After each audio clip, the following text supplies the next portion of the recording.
I'm Hamza Abbas, and this is HLC TV. Today's episode is Eastwick, 50 Years of Hip Hop in Elizabeth. So I want to start out with introducing my panel.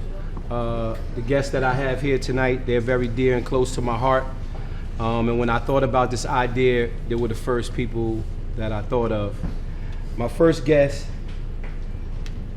that I'm introducing to me from either back in the day or the current is probably one of the illest as far as voice and cadence in hip hop. He always wants to smoke ever since back in the day, and he still wants to smoke today. And my first guest is my brother Power Black. Everybody give Power Black.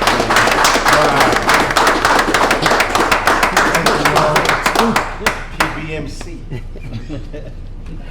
My next guest is no stranger to lights and cameras. He has been in some of the biggest stages in hip hop. He's your favorite MC's favorite MC. He's also a killer on the ones and twos. He's the owner and operator of Watch Me brand apparel. He's the creator of Too Fresh TV, and also freshly made films. Show some love to my brother, Shorty Fresh, the Mad Maniac is in the building.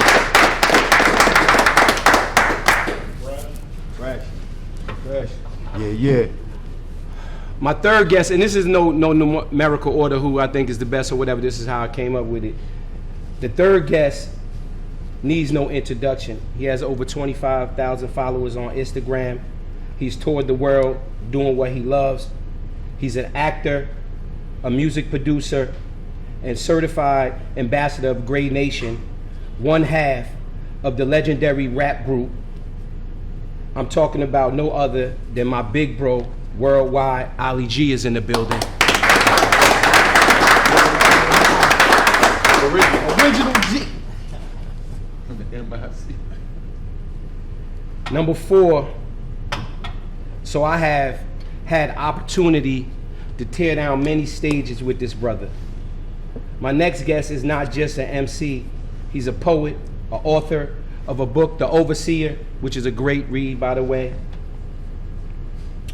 It's my honor to introduce Ebony Blade, aka Eli, aka MG Robinson, is not only New World poet, but my brother and somebody that I love dearly. E Blade is in the building tonight.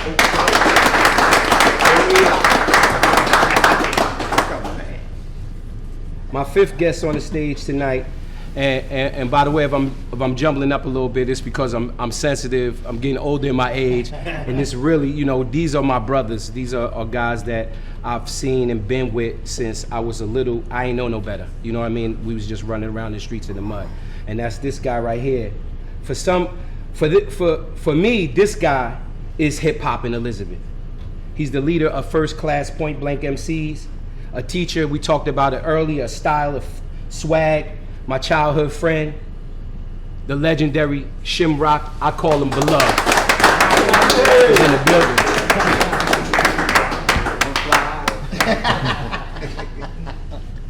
And when we talk about hip hop royalty, this guest is that. He's an author, a producer, a DJ of one of the biggest artists of all times, the diabolical Biz Markie, R.I.P. He is also a DJ and co-host with the legendary Roxanne Shante on Have a Nice Day radio show, Sirius Radio Channel 43. He is the internationally known, my guy, DJ Cool V.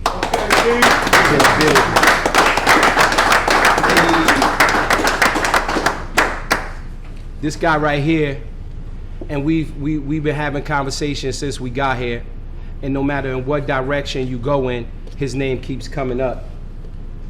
He's last on this list, but not least. I believe I speak for all of us on this stage when we talk about a visionary, a historian, a hip hop in Eastwick, a super producer, the CEO of Black Tower Records, the curator of 455 Entertainment, and the person who has put this show we on right here, HLC TV. He's a manager, an influencer, a master trainer for TTA Sports, which is our company, is what we've been doing for the last 15 years. My big brother and my mentor, the one and only Ahmed Ishmael, is in the building. Okay, he snuck behind me. And now that we got all of that out the way, we can sit back and, like I was telling them earlier, my vision was just to get our opinions and get our thoughts on when we fell in love with hip hop and how Elizabeth plays its role in 50 years of hip hop.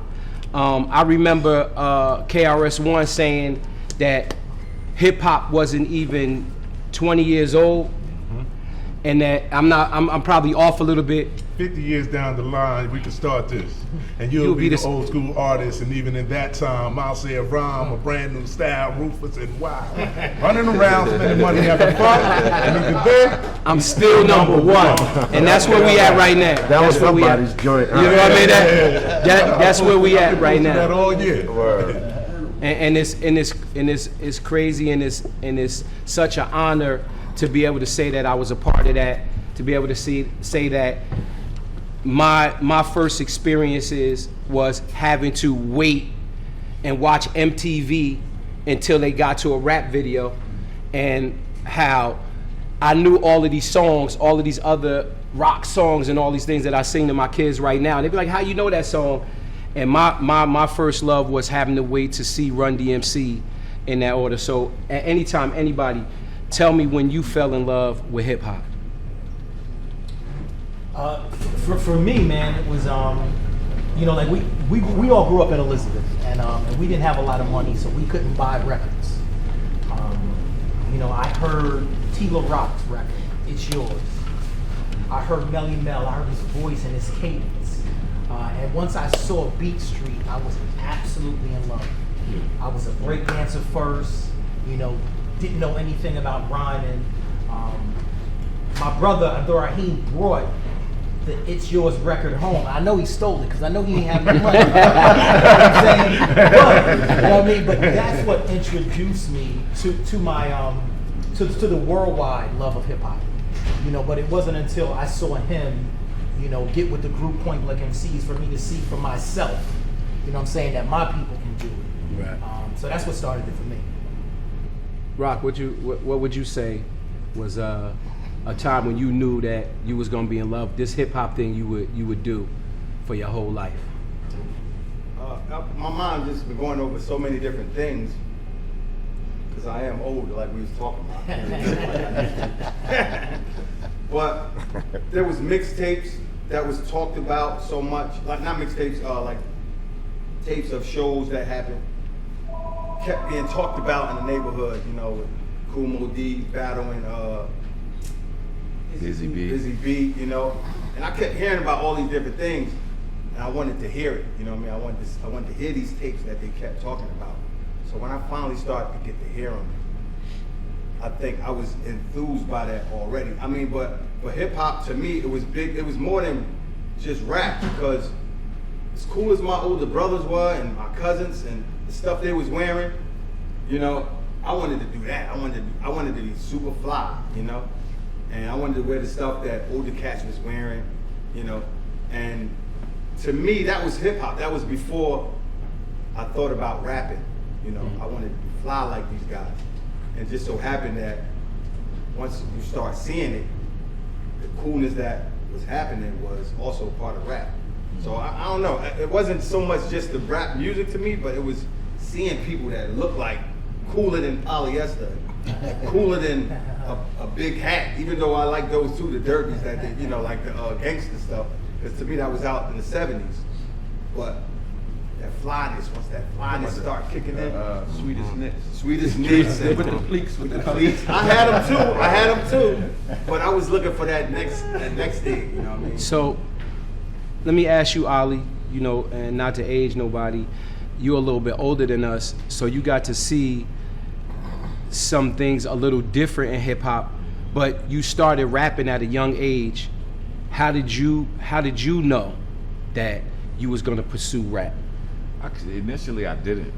I just knew that I loved it, and I knew that I was fascinated by it. The music overall, I was drawn to. So I played the records. Right. You know, the Spoonie G record was, I think, the first record. The Flash to the Beat record, this was like 1981, something like that. And the actual art form of rapping, it wasn't something that was in my sights until I met Ahmed. Right. And he was the one who really said, you should rap. And then I fought it for a while. Right, I was like, nah, I ain't no rapper. You know, I want to DJ. He was like, I'm telling you, I think you should rap. And I remember walking. If I was a bad DJ, you wouldn't have let me play at the party. So I was not very confident at first, Right. you know, that I could actually MC. So, you know, I was around guys that was already rapping that I was DJing for, and they kind of helped me gain that confidence too. Right. Like, just something you could do. So, rap initially wasn't my forte. Okay. But I think everybody wanted to DJ. You know what I mean? Like, Well, that's probably like I the think first that was part like, of yeah, it, like right? the foundation that's the of it foundation was- of it. Back then, was you know, that. DJ At that time. was The thing. The big thing. Right. Right. Exactly. Right. But I'm gonna say this, and I know Freshman say something too, but I'm gonna say this, like, going back, we was listening to radio stations that was like on AM, Mm-hmm. and you had to get the then it's like, it's yours. You couldn't hear it, but it's yours. You know, I was Right. like, oh, this is crazy.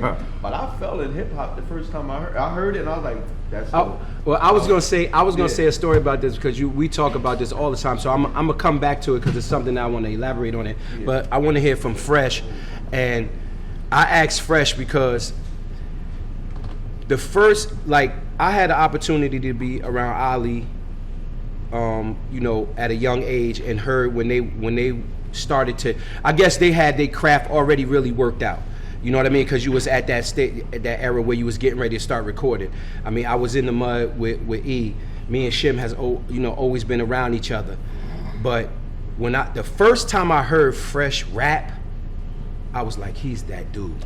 Like he is that lyrical dude that when you come up, if you saw a red man or somebody in the streets, I will rock with. I bring Shorty to that battle. You know what I mean? And that's the first time that I ever saw him. So for you, when was it that you knew you had that craft to be that guy? Wow. I mean, you know, I started off hip hop DJing, and that was around I grew up with DJ Cheese, so we lived like so close to each other. I could hear the scratches from my bedroom, so that influenced me to get into the hip hop era, DJ Cheese. But even when I moved out to Elizabeth, the first question I started asking people was, who know the music guys?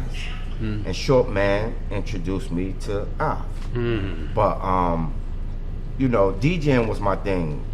The MC thing came around, I would say I started playing with it like 89, maybe, just bugging out, just letting people hear little stuff, and I ain't really serious about it, you know what I mean, or whatever the case may be. But I always had the knack for learning all the other rappers' lyrics. Like the first week it come out, I'm singing along with it, and my homies like, how you know that, like that, so fast, like that. But my trick was I wrote a lot of that stuff down and pause and unpause and write. But I got to when a you was point. recording it, you paused the tape. When I was writing what the lyrics was, I would pause the song, Yeah. write what they say, unpause it, listen to the next line, write it down. So I got the whole song, Right. and I'll just memorize it like that. Then I came to the point where I was like, you know what, I could do that for myself. If I could learn theirs like that, I should be able to be cool with me learning mine. Right. And I started it, and like the first couple of rhymes I wrote, people was like, yo, you gotta go with it, you know what I mean? And then I just pushed. That's what's up. Power Black. So, you know, Power Black is in today's terms would be called our youngin', right? But when he came in the door, he made his presence felt. At 455, when he came in that door, he was like, look, I heard about you. I'm ready to go. And he came in, you know, full tilt. But tell us a story about when you fell in love with hip-hop. For me, I tell people I was born into hip hop. I was just born into it. I don't have a conscious memory of meeting hip hop. It's been in my life, my whole life. My first conscious song memory of knowing I'm hearing a song was hip hop. I don't know if it was The Message or I'm not sure which one, but it was hip. So I was just born into it, and it's all I ever known. Even like Fresh, you know, that's how I learned how to write. Except for me, I put dead batteries in the box, so it'd play slow. So it'd be like, you know, say if it's Rakim, it'd just play slow. I was a fiend before I became a king, and I would write it down. And then I take it. Screwed up. Screwed up was doing it, I take the batteries, put them in the freezer, and put them back in there to give me another, you know what I'm saying? That's how I learned to rhyme. Opposite of what everybody else been doing. You know what I mean? But for me also, hip hop wasn't as prevalent outside, because It wasn't I was everywhere. born in Elizabeth, but we moved to South Jersey earlier. So I moved back in the time hip hop really saved me. Why my name is Power Black? Because when I left, I found out what a nigga really was. You know what I'm saying? I dealt with levels of racism from a kid in the 80s that you think I was in the 50s. So it would take KRS and Rakim and Public Enemy, and I'd go home and listen to this. After I done fought all these white boys or whatever, I'd go home and listen to this.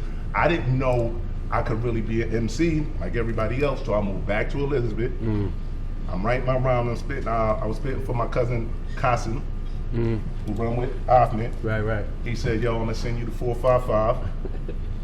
And there you go. Ahmed let me know I could really, you can rap. But there's some things you He's sick shit on me. That's what he did, remember? He sick shit on me because I was a little too cocky. And he was like, hey, Shem, humble this guy. And then Shem humbled me. And you know, he said, Rocky, let me see. Yeah, Shem humbled me. And I remember that, and that was one of the things that drew me close to you, because you did come in the door real feisty. Yeah. You know what I mean? Like that's the one thing that drew me to him, because he came in the door feisty. He wasn't scared, and it was like, yo, you sitting down here with all these cats who name is already popping out here. You know, we got records made, and we've done shows and been all over the place touring and doing stuff like that. But you was like, yeah, I'm about to get down with y'all. Yeah. You know what I mean? Like, y'all not gonna leave me behind. So that was dope. And going back to the story, because me and Ahmed, we talked about this many times, because he was in a crew called Players Production, and they would give all the parties. And this was me and Shem and V was talking about earlier, when we would. But by the time you got to the Y, it turned into hip hop. Right. But I could remember climbing up the window like, I got to get inside there. You know what I mean? And so we talked about the transition when your crew was like, you bugging. Don't play that rap stuff. You know what I mean? And you was like, what? This shit is dope. This is everywhere. And you changed the trajectory of that group to be a power in hip hop and bring to what we know now is 50 years of hip hop in Elizabeth. Tell us a little bit about how that happened. Keep it 100. So when I heard, and y'all can sing along if y'all know it, hip hop, The hip it, to the hip hop, and you don't stop the rocket to the back. That's the only rap song I know. Like if you asked me to say a rap song, and that's song like 30 minutes. Right. I know that whole song because I used to play it over and over, and I was like, yo, this is the dopest shit I've ever heard in my life. But you know, growing up, listening to R&B, I'm talking about Temptations R&B, not listen to, and then hearing that, it was like, this is my shit right here. Right. And then found out that Sugar Hill, the record company, was in Jersey. Oh, that just made my mind up. I was like, oh no, I'm doing this shit. I said, I'm doing this because this is dope. You know, this is that shit. And bruh, it just messed me up. So I started listening, finding those radio stations that was only playing hip hop, that was on AM, and or you had to find it, and it was like you could barely hear it, but you start hearing these cats, and I was like, yo. And so I'll go to the party and they'll be playing, you know, the disco club music, and I'll be like, boom, boom, boom, boom, party and the crowd go crazy. I was like, y'all niggas tripping. This is it right here. So that's what inspired me to really just go all in for hip hop. Like I love this shit, and it was just like it was part of who I was. I felt that way. I felt like, yo, I want to do this, and so you know, I just snapped. And then you know, me and Ali G started hanging out. You know, he was a hip hopper. He was a hip hop. B-boy hip hop. He was I seen the B-boy picture. standing. Lee jeans. What's the shoe he doesn't have on? British Walker. Kangos. And I was like, yeah. And I was like, this guy is just like the guys I see on, you know. Right. And I was like, man. And that's when he wanted to be a DJ. Nigga, you ain't no DJ. You get on the mic, and then him and Hollywood, KMC, they got together, and that's when they started their group, word of mouth. And then DJ Cheese came in late. I think, who put DJ Cheese with y'all? Do Bootee. So I want to get a little bit more elaborate with V, because you was telling us earlier about a story of your uncle, you know, turning you on to music and DJing, and how some of the stuff that you were originally into, like going to parties where they were playing more R&B and soul music versus hip hop, and then you had the opportunity to transition into what we know as some of the biggest hip hop that this city has ever seen. How was that journey from you starting from there, and when you pieced all of that stuff up, did you think we would be here now 50 years later with it? Well, I didn't even think I'd be living 50 years. I'm just being honest with you. But back to my uncle, like he didn't expose me to the music, my father did. Okay. Which is his brother, but it's all the same family. But he did expose me to the hip hop side of it because he had a rapper rapping for him at the time called Rapper D. And you said that was in 79? That was in 78. Oh, okay. That was before King Tim III came out, because when King Tim III came out, he said, "These, I don't got to pay you no more. They doing it on the record." And then Sugar Hill Gang came out, which changed all our lives. But then I heard Super Rapping by Grandmaster Flash and the Furious 5. That made me say, yo, that's it, because they was talking about the DJ, which I'm a DJ. Right. I want some MCs like that to talk about me. Right. I need MCs now. I didn't know, I never thought about me having an MC, but my uncle had one. He was successful. I'm like, now Super Rapping is out. Flash got 5 of them. And they talking about Flash is the king of the quick mix. And he ain't DJing on the record. So I'm like, yo, we doing stuff, so he must be good. So like Shiv said, you go search for the tapes. So we went everywhere to look for these tapes. And when you finally got a hold of a Flash tape, it was like a 20th generation. This shit was on. There was so much hits on it, but you listen to what he doing, and that changed my life. So that record right there just made me just go all in with everything. I'm gonna find all the records, the beats. I'm gonna get me some MCs, and we gonna do what we do. Parties. Never thought about making records. Never ever thought about making records. I never thought about making a record till Biz said we gonna be stars. But fortunately, a dude from Elizabeth named Abdul Tariq told me he was gonna make me a star. Right? He said, "Yo, V, Tariq. yo, Abdul Tariq. you come with me, I'm gonna make you a star." Right? I can see his face. So Abdul Tariq wasn't an MC of mine, but he said, "Yo, I got a situation for you. I'm gonna bring you to the studio. Just do that stuff you was doing on my thing. We gonna go do this thing." He put me in the studio with Bert Reed, and I'm in the studio, and I'm beatboxing on the record. I'm scratching. I said, "Anything else y'all want me to do?" Like, I'm in there doing everything. I was hitting the Lynn drum. I was doing all types of stuff in the studio. He was like, "Nah, just do everything." Bert Reed was the person that said, "I'd rather get all of it and use what I need." And you know, when you hear the record, you'll hear things, but you don't know it's me.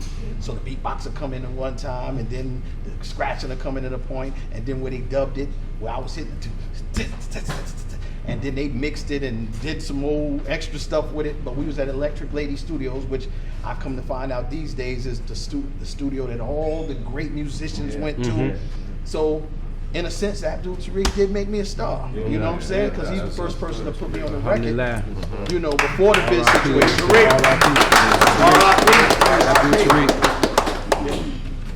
That's beautiful, man. Let That's beautiful. me tell you something about the Electric Lady. So when he was doing that, what a lot of people didn't know, Prince numbers upstairs. Wow. See? They was upstairs.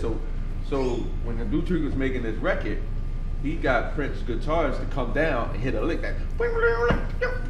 That's Prince guitar playing. Wow. So it was those. It's crazy. It's crazy. It's crazy. And this is one of the things that I really thought about when I wanted to do this show, because it's so much that we've been a part of in Elizabeth that we contributed with stories just like that. Like, I didn't, I knew that story because I'm in the building, but how many people knew that Prince guitar player hit a lick on Abdul Tariq? Come on, man. Come on, man. I'm on the record. You know what I'm saying? I don't know that you see what I'm saying? But I know that Larry Levan mixed it. I know that the Jamaica Girls sung on it. Y'all did the EDUCATI on it. You know what I'm saying? So a lot of people had a lot to do with that record. The group. Yeah. You know what I'm saying? So it's just, that record was an ensemble of people, but when you look at Burt Reed's discography, he's been a part of so many different things, and I'm saying, yo, I met him and he told me, yo, you nice, do this. You know, and that was just a confidence builder in the beginning, because you trying to make it, you trying to be somebody. Like we seeing G and them on the stage, we trying to get on the stage with them, you know what I'm saying? So we trying to be there. I've got the stage, I'm like, please let me just get on the stage. I'm like, you're not ready yet. You know what I'm saying? By the time I got ready is when Tariq saw me. Right. Do that. Right. Yo, I'm gonna make you a star. Come with me. I got a record for you. You know what I'm saying? Yeah. Who knew? Because I knew Tariq for karate. I didn't know him from nothing else. I didn't know him from nothing else. I knew him from karate and practicing and doing his thing. And he had fast feet. That's all I knew. I knew all of them from karate. Our whole house. Anybody that went in that house was about karate. Yes. You know what I'm saying? And he said, You know we don't want to do that.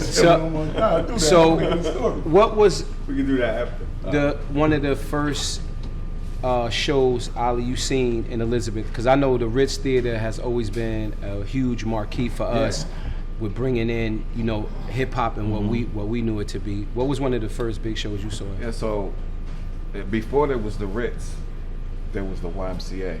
So for me, we saw Crash Crew. I saw Crash Crew. Ahmed brought Crash Crew to the YMCA, and I got a chance to hear them perform their record that was real big on the radio at the time. So for me, it was the YMCA, probably like 1980. I was just about to ask you what year it was. 82 was Crash Crew at the Y. That's crazy. Yeah. Fresh, what about you? The first show when you was like, this is that shit. For me or seeing somebody No, for seeing somebody perform.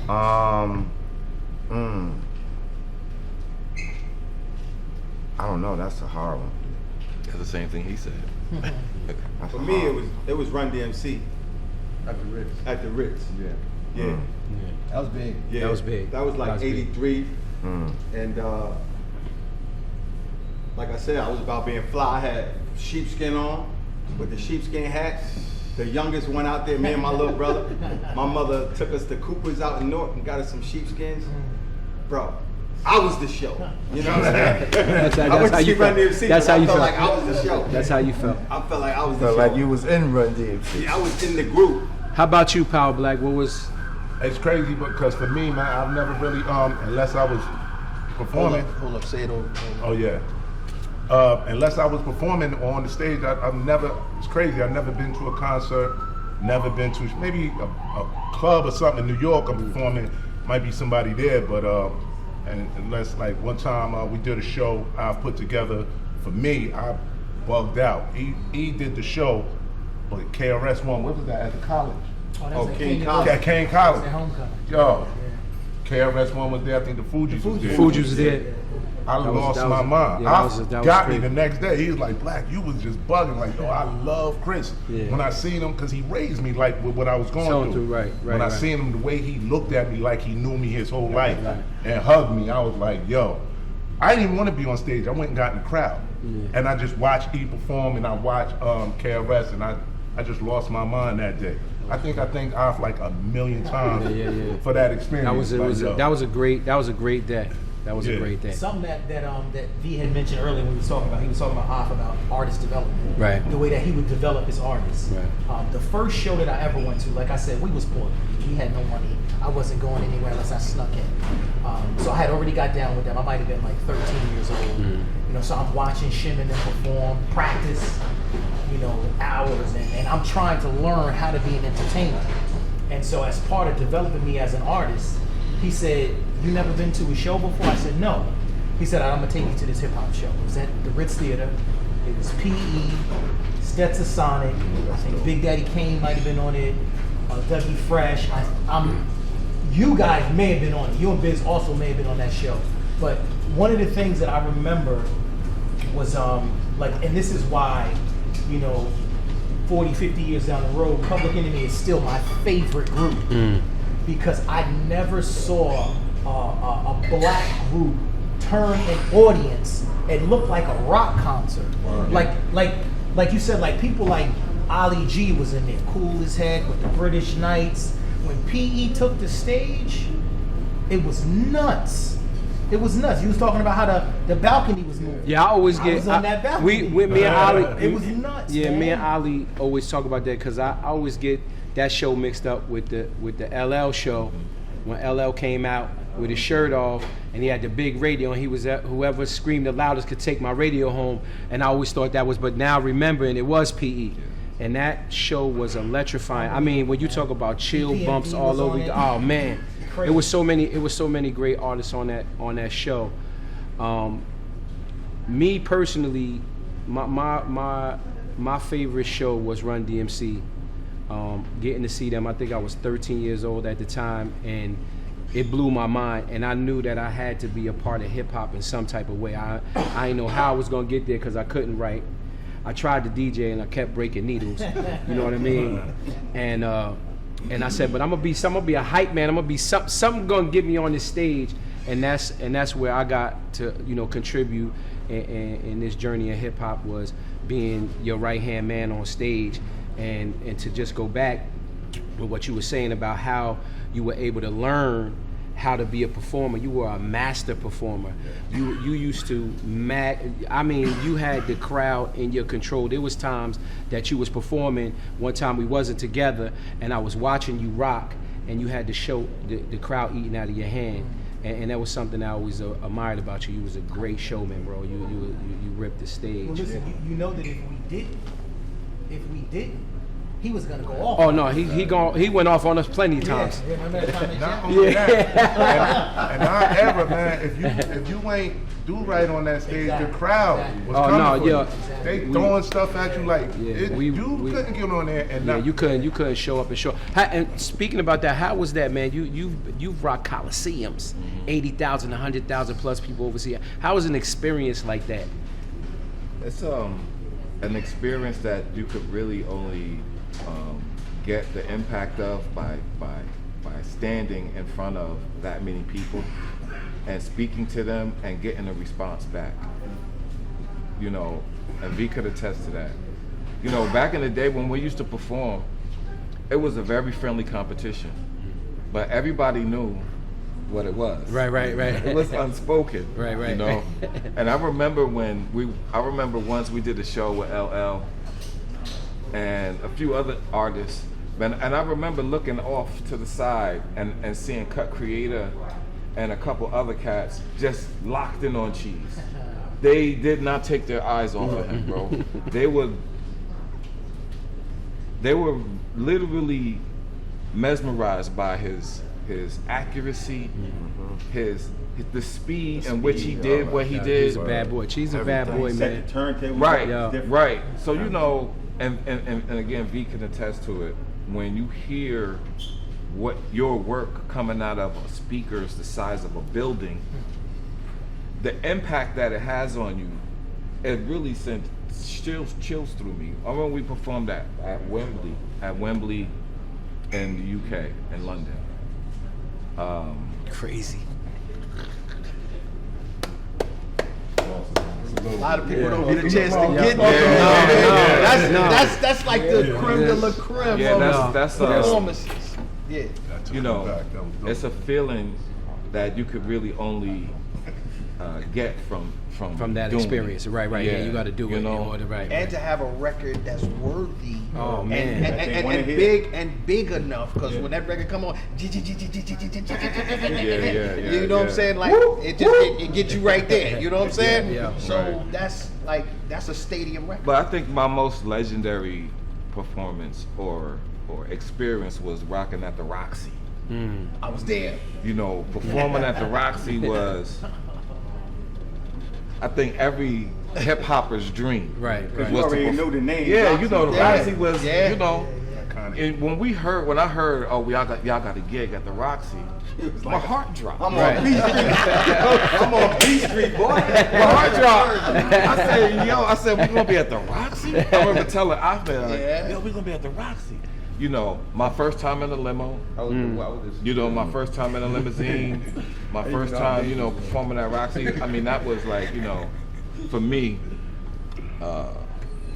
one of the greatest experiences. I think because you know who you coming behind, who you came behind, who also stood right here where I'm standing. Facts. You know, it's like going That to was the ultimate hip hop spot. Absolutely. And when we heard they was there, we all made sure we was in the building that night because Eastwick showed up. Exactly. You know what I'm saying? We was in the building that night because that was something big. Yo, to get on the Roxy stage, we in the Roxy, we sneaking in the Roxy with fake IDs for maybe a year or two before they do that.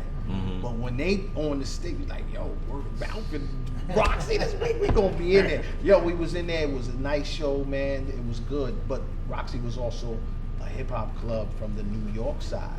So to get accepted like that, exactly. that's what he's saying. Because I see Ali get, you know what I'm saying, Yeah. emotional about that because it's an emotional moment. Because I know what it felt like to be in that position because I'm looking from the crowd. And again, everybody was like, y'all from Queens? We was like, nah, we from Jersey. We from Elizabeth, New Jersey. Right. Everywhere we rocked, people thought we was from New York. Yeah. Nah, we not from New York. We made it known that we were from Elizabeth, New Jersey. Right. We was from Eastwick. We made it known. You know, and just real quick, it's because it's about Elizabeth, hip hop, how Elizabeth, you know, Biz Markie, who, you know, basically grew up in Elizabeth, shot his videos in Elizabeth.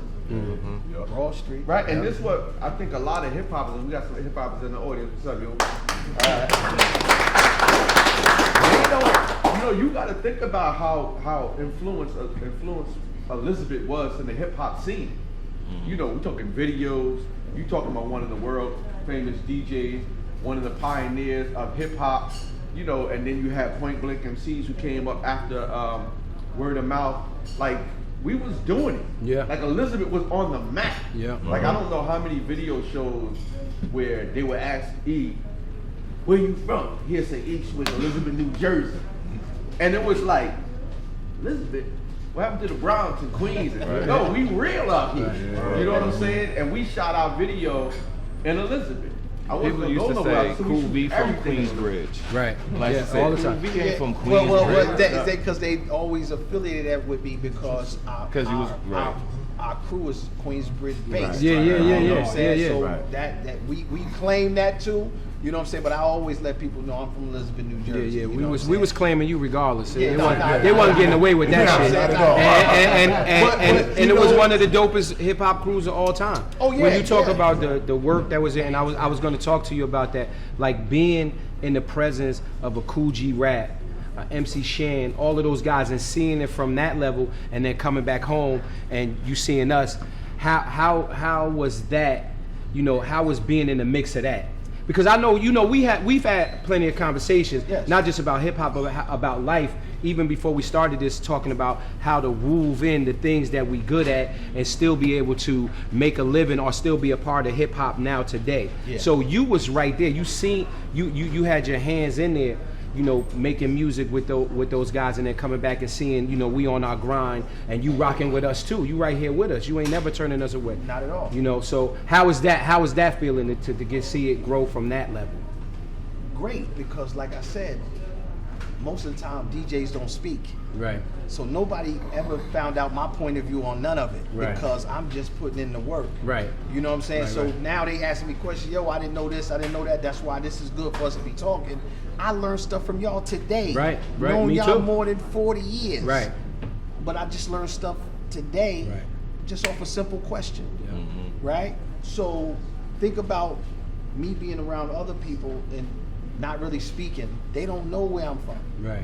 They don't know who I know. They Right. don't know what I know. They just know that we putting this music out Right. and we getting on the stage and we doing the show. Right. You know what I'm saying? But all of these things go together. If it ain't for the beginning, the foundation in Elizabeth, I don't get to go do all of that. Right. Right. So I always knew that. Right. So I always respected my home base. You know what I'm saying? Like, people don't know I'm on records with Duke. You know what I'm saying? Duke Bootee making those loud records, and the first producer to ever produce me cutting. I didn't know how to be produced because I had my own ideas. Duke said, no, I don't want you to do what you Right, want to do. I right. want you to do what I want you to do. Right, Where right. I want you to do it. Where I want you to do it at. Right. Right. Nobody never told me. Come on, man. I know how to. Yeah, yeah. Nah, V. I want you to cut the phrase. I want you to do some scratching. Cut the phrase. Do some scratch. I'm like, oh, Right. Why don't this. y'all explain who Duke Bootee is? Because people Please, don't know. that's Duke important. Bootee, Yes. Yeah. Duke Bootee is from Elizabeth. Elizabeth, New Jersey. Right. He had Beauty and the Beat record, and he produced and rapped on one of the biggest hip hop records of all time. Yeah. And wrote it. Message. And wrote it. And Message, wrote it. right? And played on it. Yeah. All Yeah. the instruments. Yeah. Right Absolutely. here from Elizabeth. And he Yeah. was a part of Sugar Hill Records and stuff like The that. Sugar So Hill- the Sugar a Hill lot of band. people don't know. Right. And he produced Point Blank MC song, and he produced Word of Mouth. I song. think from the production side, I mean, for me, my first time walking into a recording room, it was love from the rip. Mm. Yeah. You know, to sit and watch Duke put the record together, and he asked for our input. Right. You know, he asked for our input, like what, and we said no, these drum sounds, this kick, this snare, use that. Right. You know, because it was hard. Right. Right? So the process of making a record was fascinating to me. Mm. You know, and me and Ahmed, we used to talk about recording, and then we started to buy pieces ourselves and program drum tracks and so on and so forth. That's why when I was able to produce Eli, I was able to produce Fresh, I produced Power Black, I produced Shimmer. You know what I'm saying? Yeah, definitely, So production for me was I think a big part of what kept me in hip hop. Right. Right. You know what I Right, mean? yeah. What kept me in hip hop, because after there was a time when vintage wasn't in. Right. It was a time when older MCs Right. wasn't Out the getting door. gigs. Out the door. Right. And then it came back around Right. to where the older brothers were, or the older rap crews were getting back involved with rocking. So they reinvented themselves. Like Right. Biz started DJing, right? And other people started becoming producers. Right. You know, so for me, the production side of hip hop is kind of what kept me really glued to it. Because again, like I met Fresh, and I had the opportunity to record a lot of his stuff, and I recorded Power Black Classic and stuff. Shim and Classic New stuff. World Poet Classic. at one time. I had a lot of fun recording your songs. I had a lot of fun recording your songs. So you got that part by watching Duke. you saying? I got all of that from watching Duke do what and he help did. and teaching you a little Right, bit. right. And honestly, I just sat and watched, you know, because I didn't want to get in Duke's way when he would make records. I would just sit and watch. And I tell people, I met Andre Harrell because he was in a group with Jekyll and Hyde. Right. And Jekyll and Hyde were also signed to Profile, Right. where we were signed to. So when Profile hired Duke to record Jekyll and Hyde's album, I was in the studio with them. And this was when Andre was just starting Uptown Records. He was trying to get it off the ground. Yeah, Because he still would always Jekyll be and on the phone. And Duke would be like, yo, G, go get Andre. Tell him to get in the booth. Right. And I would go, yo, Andre, Duke wants you, you know, Yeah. come do your parts. Yeah. He'd be like, all right, little bro. Yeah. You know, he'd be on the phone polying. Yeah. You know, trying to get that Uptown Records thing moving. Yeah. But I would tell people, like, you know, I was sitting right there. Right. Yeah. You know, I know Andre Harrell before he was Poof Andre. Right. Big time Andre. Bro, they put the Point Blank on a soundtrack record of one of the Dr. Jekyll and Mr. Hyde soundtracks. just had us talking and yelling in the background. Remember that? Yeah, Had us yeah. On the back, just on the background. No, we was entrenched in it, man. We got a lot of history. That's why this is important. I want to elaborate on one thing. I heard Cool V say this a long time ago. They call it old school artists, but we calling it now classic. Classic. Right? Ain't no old school artists. You trying to tag us with something as if we don't still do hip hop. You know what I mean? As we still We are not. hip-hop. We're not in the business. Right. You know what I mean? We the originators of it. right. We the So originators of the style, the dance, the music, the beat, the whole the thing. language. Dress, Right. the Everything, language, how we everything. talk. And I'm gonna tell you what's crazy. This is the crazy part about hip hop. It's in China bigger than it is in America. yeah. You know what I mean? So to think that hip hop is leveling off is not. It's No. still growing worldwide. It's still I growing. seen a kid the other day. I seen a kid on Instagram, and some of you might have saw it. He was from Palestine. Oh, I seen a little kid rapping. Oh, he kill it. Kill Oh yeah, it. no, he ill. And He's the crazy ill. part is this. I get a phone call, and you know where I'm going. I get a phone call, and these jokers in Russia and Germany and Palestine, yo, they want your record. They want to know if you got any records, any tapes, any cassettes, any CDs. And I'm like, what? It's like, yeah, this shit blowing up. So I go online doing some research, and I find out you sold 6,000 streams over there.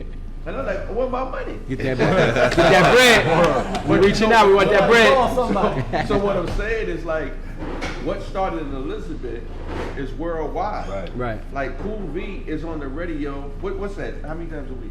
5 days a week. 5 days a LL week. Cool J's Rock. Every, Bells, you know what I'm the Bells radio. saying? So sometimes you don't realize the impact. I know how many times y'all been called to go overseas. Yeah. I mean recently. You know what I'm saying? So you don't realize the impact Elizabeth had on hip hop and just the whole thought of it. Like back in the day Right. when we first thought about doing rap groups and Right. stuff. Right. You know. And it's interesting too that just bringing up on the radio every day. Yeah.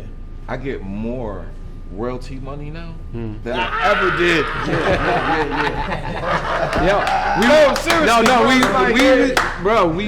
We all had the first time I think we heard it in it was this might have been 4 or 5. Shim called me. He like, yo, they on the radio. I'm like, who you talking about? They on the radio? He like, word of mouth on the radio right now. And we turned to the state, and I'm like, oh, they bang it, but it's still a classic song. It's a great song. It was put together well. The verses was well. Everything was great Right. about that And song. because of the platform, With the platform that Right. L created. Right. Oh yeah, So big we up just to L. can't be, Big up to L. walked over. His vision was so that we can have a platform that artists that put out music don't get dated. Right. It's all classic. It's all got us here to this point. So we want it played every day, yeah. just like everything else. It ain't no station in the world that plays it every day like we do. That's all day long classic hip hop. We play any kind of classic hip hop record. It's in the mix. Yeah. You No, know what I'm saying? definitely. Like, yo, no matter where His you're vision from, is ill. the vision of that is giving us jobs right now. Right. Like people like, yo, we got Kaz and Shot Rock on in the morning. Yeah, We got Too Short on. We got Yeah, Torre, yeah. Redman. Everybody's coming through. You know what I'm saying? DJ Scratch. This man, everybody. I don't want to leave nobody out. Mr. C is on there. All of us. It's a whole team on there. But it's so like coming up. There's so many more spots. You know what I'm saying? That these spots could change your life. Now we doing cruises and Rock the Bells Festival shows and everything like that. That's revenue for our families. This is what every other kind of music does. Right. Except us. This is the beginning for us. Right. Hopefully it's not, somebody else takes the blueprint on another station and do what they do. You know what I mean? Because it's all about everybody. Right. We don't support each other, who we support. Like I said, when they went to the Roxy, that's at the beginning. We made sure we was in the Roxy that night. No matter what club is hitting, no matter who performing wherever, we going down to the Roxy. This is before everybody got hot. They was the hottest. You know what I'm saying? So that's how you do that. And we learn like from Av, it's about the whole movement. It ain't about one group. Because if Av wanted to stop at one group, he could have stopped a long time ago. And he could have put just one attention on one group, That's been it. and that'd have been it. But he had I didn't understand that. Yeah. I'm like, yo, you got, just get that. I'll do it his way. No matter what you think about it, it still benefited us all. All of us. Benefited We all- everybody. we all- How many people you could say benefited everybody they came in contact with? That's a fact. I don't know nobody that met off in the hip hop realm that didn't benefit. Whether it was a show, whether it was a record, whether it was part, whatever it was, we all benefited. I ask a question. Go ahead. How does that make you feel hearing that? Broke. No. No, being honest, man, listen. Like when we started from the beginning, I fell in love with hip hop. And so my vision, when I first put together Point Blank MC, was I seen New Edition growing up. And I said, I'm gonna put together a rap group, a New Edition rap group. So I went to a talent show and I just started picking cats. And it so happened they all were boys. And they all got together and we started rehearsing, and next you know, and I'm gonna tell you what's the craziest thing, right? We got together, let's say in 85. No, I'm saying about like in August, October. right? October, and by December we had a record out. Yeah. Quick. Fast. So They was that's already what before actually- us. He know all The of it. talent show was like between August and September. Right. He snatched this from there. By October 5th, we did our first show at the Y. Right. Raw, whatever we came up with. A couple of weeks before that, we went on stage and we did it. Short Man was like 13 years old. I was about to be 15 years old. This 85. So we on there, little kids, up on stage, and it started from there. That was October. By December, it was winter. We were in the studio recording. So he brought us to Duke Bootee at Fletcher, which was on Anna Street. Who knew he made the message? Right. Who knew he made New York, big city of dreams, and everything in New York ain't always. Let me just cut you in. Go ahead. I just got an exclusive. I just got a text saying that on January 12th, the street is going to be renamed where Duke Bootee lived at. Is going to be renamed Duke Bootee, man. That's big. That's huge, man. January 13th. January 12th. 12. That's what the text I got. So the good thing about that, think about this. Here goes man. Duke Bootee passed away for those who don't know. R.I.P.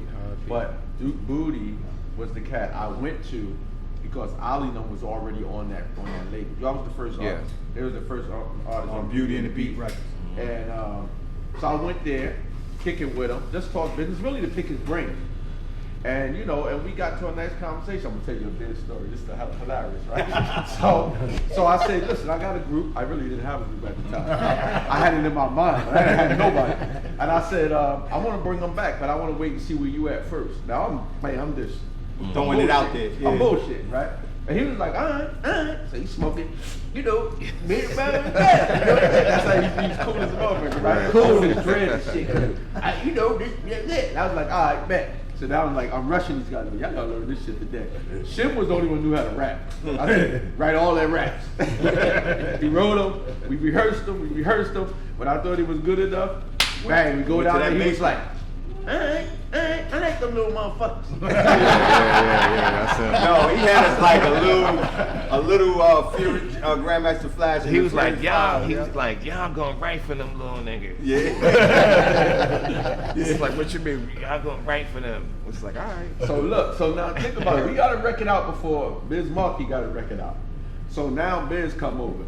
Cool, we got to tell the story how he told Biz to come over to the house, right? Yeah. He said, cause Cool, listen, I'm the man at the time, throwing all the parties, so I got a lot of money. I ain't gonna lie to you. Yeah. I got a lot of money. Don't know what the fuck to do with it. I got a lot of money. So Biz will come over and I come in the house, he beatboxing for my mother. I said, bro, what's up with you? He's like, now you wanted to hear my song. And I was like, all right, bet. So, long story short, me and Biz hooks up, we start talking. I was like, look, this what we can make this we can do a big thing. We could do a big thing. He was like, well, I'm kind of like this. So he's like, all right, well, let's go. We got to go see Fly Tie. I was like, all right. So we go over to Queens. It's just me and him. I ain't never been to Queens before unless I drove through it. So I don't know what it looked like to see cars out here burnt up, and a house with no windows, people living in board. I'm like, what the fuck? What's going on? This was Queens. This was New York was jacked up. So we go to all these people, all the MCs you heard, we went to all their houses. But they ain't stars yet. MC Shan, all of these guys. We go into their houses, we hanging out, we meeting them, I'm meeting all these cats. Then we go to Fly Tie House, we talking, and I'm saying to him, look, I got Jersey. You over here in Queens, we can and make this thing blow. So Biz, long story short, now who gets involved? Mellie Mel gets involved. So now Marley is like reeling them in. I don't reel them this way. Cool V is saying, yo, I have to be doing some stuff. That's how you know what I'm saying? Because I was the money that Biz needed to survive at the time. You know what I mean? Like, but at the end of the day, we was trying to get on, but in the meantime, we grown men, young grown men. I was like, listen, I have to hook you with some parties. I took him around the aisle. He thought Alf was the richest motherfucker. He said, yo, we was like, get Biz two Big Macs. He said, I'll say, give me two Big Macs. I had the money under the mattress, right? All of it. All his money under the mattress, so Biz needed some money, so he gave Biz some money. Biz said, Alf has a lot of money under the mattress. He said, yeah, the walls everywhere. But Biz, no. So long story short, so Biz get with Marley Marl and them, they do all that thing, and he go, so now this was his excuse why he ain't hooked up, or we ain't hooked up. Biz like, you wanted to get down with Duke Moody. I said, Biz, it's all cool, man. I said, good, just do you. And when he was on tour with Shantae, no matter where he was, he always called me and said, yo, I'm doing this, I just rock. We just tore it down. You know, that was Biz. So it was, bro, listen, Elizabeth, it's really like people don't know, and this is why I'm glad Hum said, yo, he called me up all hyped up, and I was like, all right, you know, whatever. Yeah. But Elizabeth really has a story to tell about hip hop. You know, and all you cats out there too who was doing it, we ain't leaving y'all out. Trust me. It's because y'all the audience that I invited that still kept going with it. No, you know? no, all of them came up to 455. Yeah. You know what I'm saying? And they all was there, and I'm telling you, I never turned nobody away. I always gave you the same opportunity I gave everybody. You know, because my thing is, you don't know who's going to be the next LL Cool J. Yeah. You know what I mean? I tell Alf every time, he turned me down for free, but he paid me to come back around. I can argue with him on that. That was the other thing. I always paid everybody. He paid me. I don't know when they came back to Elizabeth, it's my boy. He could have did the show for free. I was like, you doing it for free? Yeah, that's yours. I'm making money, you're going to make money. That was my thinking. Absolutely. We always, you know, because I grew up in a big family, so I always thought about everybody staying together. Even in Elizabeth, even when me and Hum started coaching football, it was about bringing everybody together and everybody being a part of whatever we trying to grow. And music was it at the time. You said you never turned anybody away, but when I came around, 12 years old, when my brother first brought me over there, when Junkie first brought me, he was like, man, I don't want no more kid rappers. Get this joke out of here. But you still didn't tell the story of what happened. What I did. So he said that he really didn't want to deal with any more kid rappers. He was like, I'm done. I don't want no. So he point blank turned them out. So he gives me this task. He was like, listen, I forget exactly what the topic was. He was like, listen, I want you to write a song, right, about whatever it is. Rain coming down, trains crashing, all kind of crazy stuff. It was a guaranteed fail song. So I was like, okay. I went home and then I came back. And he was like, all right, you ready? I said, yeah. And so I did it. And he couldn't believe that I did exactly what he told me. And so then he was like, okay, now you can be down. Important. Now you can. And then he brought him to. I gotta tell that story. The Apollo. Go ahead, tell it. So he is. How old are you at this time? 13. So he's 13 years old. Jose D don't hear the story, but it's a true story. So Jose, maybe y'all don't know, Jose used to live in Elizabeth. He had a little studio in his apartment. And he told us he was gonna allow me to go up there and make this beat for E. E had got on the Apollo, so we had to be ready in 2 weeks. So time was ticking. Jose was like, I'll be back next week. I'll be back on Monday. So Ollie was like, man, fuck that. We cracked this window open, flipped that shit up, and ride through. Ollie cut the shit off. We had the thing up. Boom, he makes the beat. Long story short, he the first person that ever went on the Apollo. Super fact. Super fat. You got to get a call. You're about to get a call. You're about to get a call. B&E for the kid. Yo, So that's crazy. Shim, what was the? Can you remember the dopest show you ever did? Like when you rocked it, you was like, yo, this is where I want to be at right here. As a group, or Yeah, as a group. When Point Blank, cause y'all, real talk, Point Blank, y'all was superstars. Y'all was mega superstars. But I remember I think we was in New Brunswick. Oh yeah. Bro, it seemed like it was 10,000 people came out. And we just started running. They was chasing us. Girls was chasing us. Oh, short man. You know what I mean? I was like, and all I was just a chiller on the stage like this. But I'm running too. I'm like, oh, they chasing me too. We celebrity. I'm gonna tell you real talk. Y'all probably shot me out because when New World Poet came out, I think the blueprint was laid for us. And we didn't take advantage of it because at the time I wanted to be more famous than I wanted to be a businessman or be, to make money. I wanted to be famous. I wanted everybody to know me. Right. You know what I mean? And I think we had the blueprint at that time from all the success that was going on, and I didn't know how to translate that into, you know what I mean? Like when Jay say, I'm a businessman. I'm not you know what I mean? Like I don't know the lyric, but he said, I'm a business. He said, I'm not a businessman. I'm a businessman. You know what I mean? And we didn't understand that this thing was a business. You know what I mean? We took it for granted a little bit because we were so young. I got a question though. So you wanted fame more? You know you was the first was it the first guy covering up their face? Yeah. No, so we was. Wanted to be My energy was wanting to have a different thing than everybody else had. Right. We brought something different. Mm-hmm. But the exterior, I wanted to be famous. Wow. You know what I mean? I thought you wanted to be loved. No, I always wanted to be, because I was, we come from, like I said, when we was young, we was in the mud, but as we came up, our thing was flash and glitter. Yeah. Big cars, shiny chains, and all of those things. Yeah. So I always, in that point in my life, I always was seeking the fame part of it. Because I'm telling you, the Point Blank turned us out. Because we was, that was just, I liked it. I was like, yo, that's dope. So what was the show? I would say, Off took us to Queens. KRS-One was on the show. And at the roller skating ring, at USA roller skating ring. And he was like still beefing with Black Thought. Was not Black Thought, Black Poet at the time. And they got this beef going, Queens and the Bronx, but they still was there, so it wasn't that much of a beef, but it was still like a little tension. And I'll bring these little teenagers on stage in the middle of this, bro, and we just ripping. We swear we going off, and they loving us. So the anger dropped, and they watching these kids now, and we ripping up there. Like the stage was like skinny. A long tunnel. I remember KRS-One being right there watching y'all. Yeah. You know what I mean? We running past back and forth, in front of KRS-One. So that was crazy. We did that show.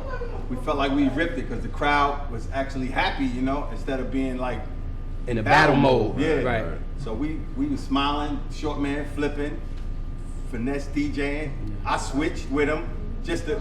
Remember we used to do that? I used to switch. I get on the turntable so finesse can come and do his little verse, But I always wanted to get behind that set anyway, even though I used to tear some shit out. I broke every needle in that house. Your hands was heavy as that. Yeah. My hands was too heavy to DJ, And biggest Biz was, his hands were so soft, he was starting DJing. Well, the technology faded that later. Yeah. So the weeks after that, we took a trip to Rhode Island. Right? We took a trip to Rhode Island. Hums was stuck in the back of a hatchback. Yeah, and we was upside in the down. All the way to Rhode Island. And I think Scratch was at that first party, at the Queen's party, and then he was there with Super Lover C. I think he was his DJ at the time, Super Lover C. Scratch was his DJ. And we did the same show we did there, we took it to Rhode Island. So those two shows back to back was crazy.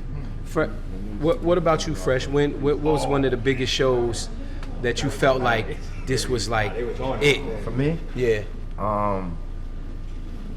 I got like 3, like offhand, because 3 of them meant a lot to me. It was the one at the Ritz, because of the performance. Yeah, no, that was hard. It wasn't that was a hard fully show. loaded in there as far as capacity, but the performance and how we felt during the whole thing, Yeah.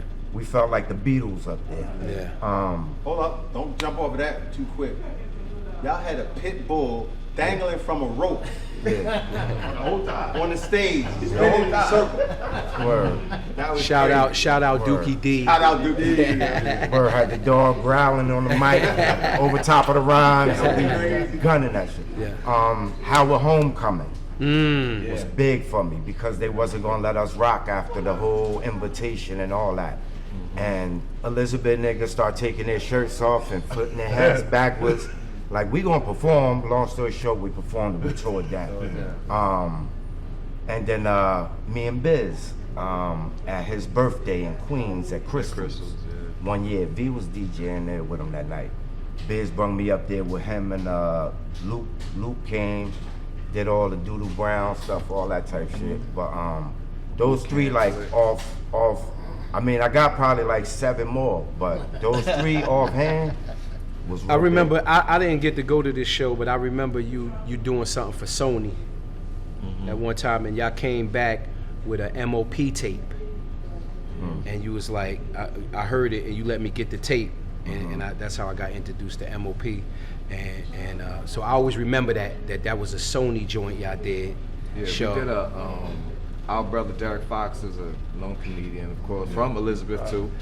He was on the morning show, right? He was on the morning show on WBLS, and he said, "Yo, why don't you do it was called Spot Play?" So I went in the studio, I took Fresh, we recorded a joint, and they would play it every morning for the morning show. Yep. And that's how we got to do the thing at Sony. Right. Dope. Yo, man, we could go on for days, man. It's so much history up here. It's so much love up here. I'm so honored to have been in all of y'all presence, to see y'all grow, and become the men that y'all are now. That you are now, and unfortunately, we got to wrap it up because we could stay here all day. But I want to give thanks to Stan for allowing us to record our show here at First Republic. Being a gracious host. I want to thank my brother Malik for being behind the camera. I know he just got thrown into that, so I want to thank you. All the people who came out to support, who got the invitation to come out and support. Fat Al, I see you out there. LMF, all my bros, thanks for coming out.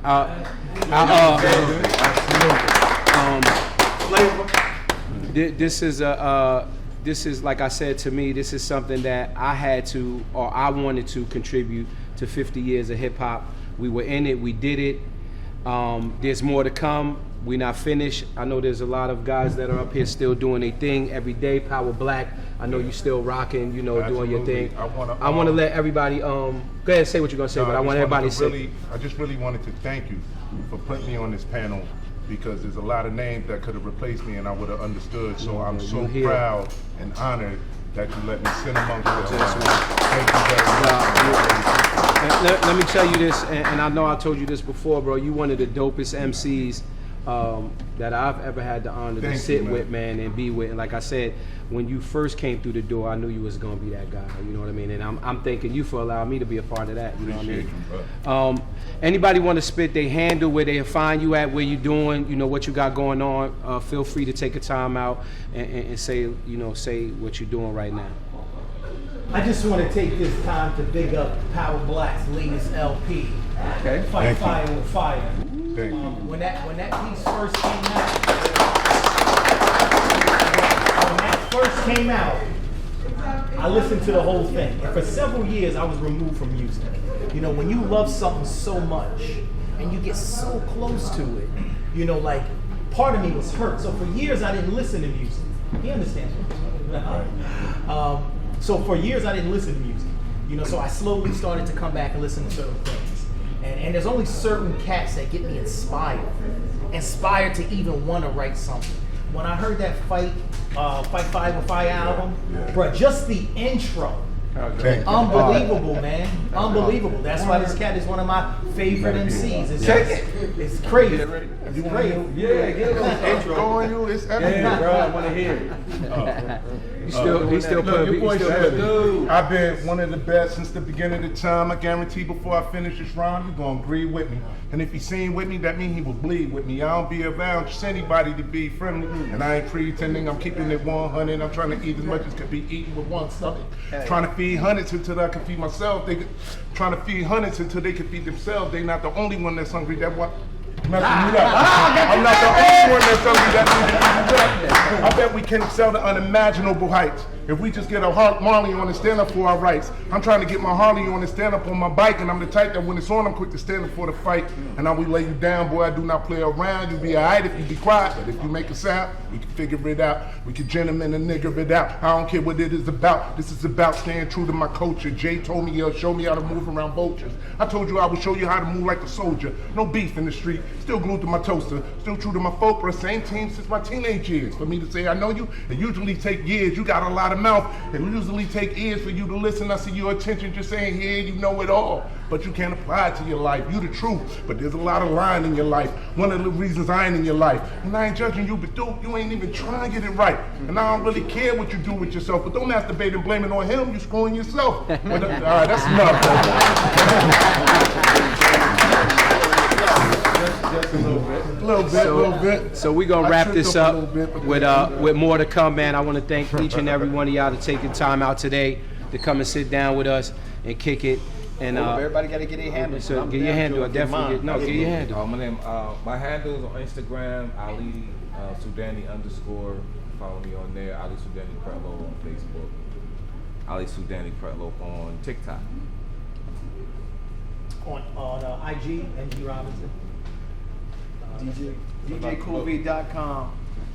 You can get all three of my books, The Symphony 2, and DJ Cool V Never Sleeps at DJCoolV.com. Everything else you can find right there. On Instagram, your boy Fresco, _boy_Fresco. On Facebook, Monty Haskins. Just do TTH Sports. The music was nice, but now I'm training that. You can catch me on Facebook, it's Power Black. On Instagram, it's Big Bruh Black. That's BIGBRUHBLACK. And that Fight Fire with Fire streaming everywhere, so go get that. Shamrock Harris on whatever, Instagram, Facebook. On YouTube, it's Shamrock TV. If you look me up, you're gonna see mostly my kids because that's my inspiration.